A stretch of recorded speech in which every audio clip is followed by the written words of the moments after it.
Beyond headlines நேயர்களுக்கு வணக்கம். சீனாவில் இருக்கக்கூடிய விஞ்ஞானிகள் உலகத்திலேயே முதல் முறையா கர்ப்பமா இருக்கக்கூடிய ஒரு ரோபோவை கண்டுபிடிச்சிட்டு வரதா தி டெலிகிராஃப் செய்தி சார்பா வெளியிட்டு இருக்காங்க. சீனாவில் இருக்கக்கூடிய விஞ்ஞானிகள் உலகத்திலேயே முதல் முறையா கர்ப்பமா இருக்கக்கூடிய ஒரு ரோபோவை உருவாக்கிட்டு வரதா தி டெலிகிராஃப் செய்தி வெளியிட்டு இருக்காங்க.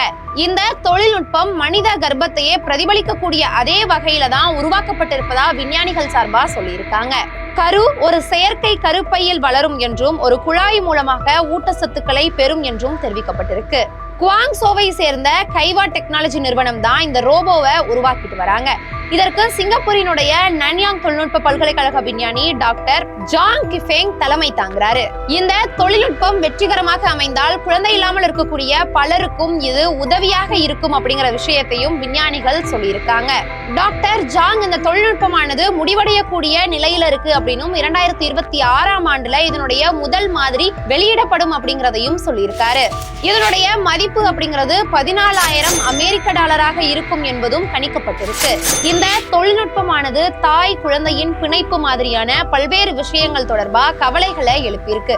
ஆனா இதற்கிடையில இந்த தொழில்நுட்பமானது புரட்சிகரமான இனப்பெருக்க அறிவியலாக இருக்கும் அப்படின்னு விஞ்ஞானிகள் தெரிவிச்சிருக்காங்க.